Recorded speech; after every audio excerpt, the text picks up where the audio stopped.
saudara, selamat pagi. Pagi ini kita berjumpa kembali di Disciples Learns tanggal 10 bulan 1 2025. Renungan pagi yang sederhana. Kita percaya pagi ini kita akan terus dituntun oleh firman Tuhan. Kita terus berjalan bersama dengan Tuhan dalam firman-Nya. Pagi ini kita merendahkan diri, kita minta Tuhan berkata-kata di tengah kita, saudara. Sebelum kita berdoa, minta Roh Kudus ambil alih untuk berkata-kata di tengah kita pagi ini. Kita berdoa. Bapa, kami bersyukur buat pagi ini Tuhan, pagi yang luar biasa. Satu hari lagi Tuhan percayakan kami untuk kami boleh menikmati napas kehidupan, untuk kami boleh Tuhan menikmati satu hari lagi Tuhan berjalan bersama dengan kami. Pagi hari ini kami rindukan Engkau berkata-kata di tengah kami untuk berbicara, untuk kami boleh dituntun Tuhan firman-Mu Tuhan. Hari ini kami rindukan Tuhan sesuatu yang fresh yang Tuhan akan katakan setiap kami. Terima kasih Tuhan, dalam nama Yesus Tuhan, haleluya, amin. Salam saudara, pagi hari ini saat teduh saya pagi ini Tuhan ingatkan tentang satu kata, saudara. Dikatakan bahwa waktu Daud jatuh dengan Batseba, saudara, dan Tuhan ingatkan tentang satu kata ini, saudara, bahwa pada pergantian tahun dikatakan pada waktu raja-raja biasa maju berperang, Daud tidak berperang. Sekali lagi, pada pergantian tahun pada waktu raja-raja biasa maju berperang, Daud tidak berperang. Saudara, di ayatnya, saudara, di 2 Samuel 11 ayat 1 sampai dengan yang ke-5, saudara, dikatakan firman Tuhan, perikopnya Daud dan Batseba. Ayat pertama, pada pergantian tahun pada waktu raja-raja biasa maju berperang, maka Daud menyuruh Yoab maju beserta orang-orangnya dan seluruh orang Israel. Mereka memusnahkan Bani Amon dan mengepung kota Raba, sedang Daud sendiri tinggal di Yerusalem. Dan saya percaya hari-hari ini, saudara, untuk kita terus panas Tuhan, saudara, untuk kita terus berjaga-jaga. Waktu orang berperang, biarlah kita juga berperang. Biarlah kita tidak terlena dengan mungkin kekuatan kita, dengan semua yang ada pada kita mungkin sudah nyaman, tapi Tuhan mau untuk kita terus stay, untuk kita berperang. Dikatakan yang kedua, sekali peristiwa pada waktu petang ketika Daud bangun dari tempat pembaringannya, lalu berjalan-jalan di atas soto istana. Tampak kepadanya dari atas soto, itu seorang perempuan sedang mandi. Dikatakan perempuan itu sangat elok rupanya. Ayat 3, lalu Daud menyuruh orang bertanya kepada perempuan itu, dan orang berkata, itu adalah Batseba binti Eliam, istri Uria orang Het itu. Sesudah itu Daud menyuruh orang mengambil dia. Perempuan itu datang kepadanya, lalu Daud tidur dengan dia. Perempuan itu baru selesai membersihkan diri dari kenajisannya, kemudian pulanglah perempuan itu ke rumahnya. Dan yang kelima, lalu mengandunglah perempuan itu, dan disuruhlah orang memberitahukan kepada Daud, demikian aku mengandung. Dan saya percaya hari-hari ini, saudara, kita harus berjaga-jaga. Kita nggak tahu apa yang mungkin iblis tawarkan buat setiap kita untuk kita jatuh, saudara. Waktu zaman itu raja-raja berperang, Daud stay sendirian di Yerusalem. Dan saya percaya hari-hari ini Tuhan mau untuk kita tetap berjaga-jaga.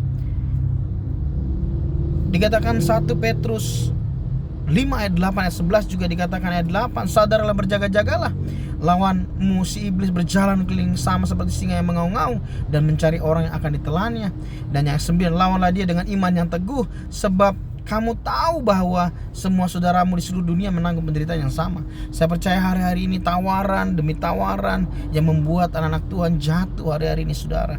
Tapi Tuhan ingatkan untuk kita sadar dan berjaga-jaga. Dikatakan lawan si iblis berjalan di sekeliling kita seperti singa yang mengaum-ngaum untuk mencari orang yang akan ditelannya. Sadari bahwa kejatuhan anak-anak Tuhan yang iblis rancangkan buat setiap kita, saudara.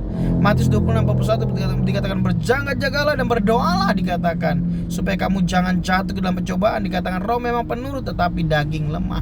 Biarlah hari-hari ini kita tetap waspada di pergantian tahun ini, saudara, di awal tahun ini, di mana kita terus menjaga stamina rohani kita untuk kita terus berdoa.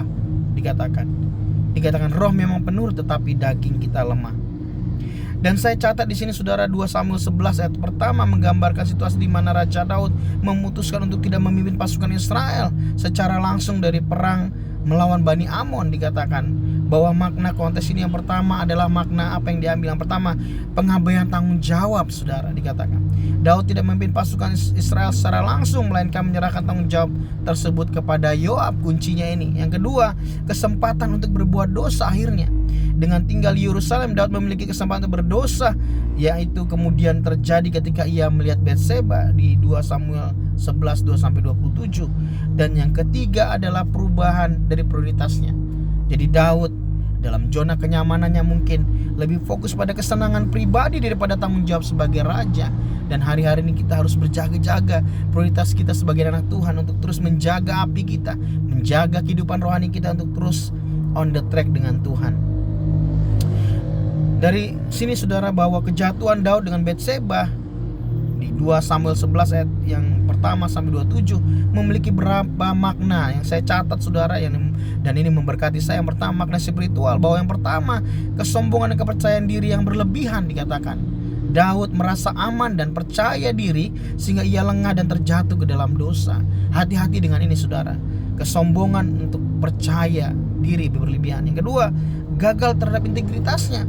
Daud yang seharusnya menjadi contoh bagi bangsa Israel gagal mempertahankan integritasnya. Integriti penting sekali, ya. Dimana kita terus menjaga ini, saudara. Yang ketiga, konsekuensi dosa, dikatakan. Daud mengalami konsekuensi berat atas perbuatannya, termasuk daripada kematian anaknya dan perpecahan di dalam keluarganya. Ada konsekuensi dari setiap dosa yang kita lakukan, yang kita kerjakan, dikatakan. Ada makna teologis yang saya catat juga di sini, bahwa yang pertama, keterbatasan manusia, bahwa Daud meskipun seorang raja, nabi, tapi meskipun memiliki keterbatasan dan kelemahan, masih memiliki keterbatasan dan kelemahan. Yang kedua, kasih sayang dan pengampunan dosa, pengampunan Tuhan. Meskipun Daud berdosa, Tuhan masih menawarkan kasih sayang dan pengampunannya, dikatakan. Yang ketiga, konsekuensi dosa dan penebusan, di mana kejatuhan Daud menunjukkan konsekuensi dosa, tetapi juga menunjukkan jalan penebusan melalui pengakuan dan pertobatan. Dan saya memang pada akhirnya tetap kasih karunia Tuhan luar biasa, saudara. Waktu kita mengakui dosa kita, Dia setia dan adil, Dia akan mengampuni kita. Dan saya catat beberapa poin tentang pelajaran apa yang kita ambil dari 2 Samuel 11 yang pertama ini, saudara, dikatakan. Yang pertama, saudara, jangan lengah dalam iman kita. Jangan lengah sedikit pun, jangan buka celah sedikit pun atas setiap apapun yang ditawarkan oleh kuasa kegelapan atau yang ditawarkan oleh iblis dalam setiap kehidupan kita. Jangan lelah dalam iman kita. Penuhi terus kehidupan kita dengan firman-Nya. Terus kita melekat kepada Tuhan, intim dengan Tuhan. Yang kedua, jaga integritas dan kontrol diri kita. Kita minta Tuhan terus menjaga hidup kita, saudara. Kita terus sadar dan berjaga-jaga, dikatakan, di dalam kehidupan kita, bahwa jaga integritas dan kontrol diri. Yang ketiga, akui dosa kita, saudara, dan mohon pengampunan. Sadari bahwa pertobatan setiap hari itu penting untuk kita lakukan, supaya kita dikatakan mengakui dosa dan memohon pengampunan Tuhan setiap hari. Saya percaya ini akan menjadi filternya kita untuk kita menjaga hati kita lebih lagi, untuk kita fokusnya selarasnya dengan Tuhan. Dan yang keempat, percayalah pada kasih sayang dan pengampunan Tuhan.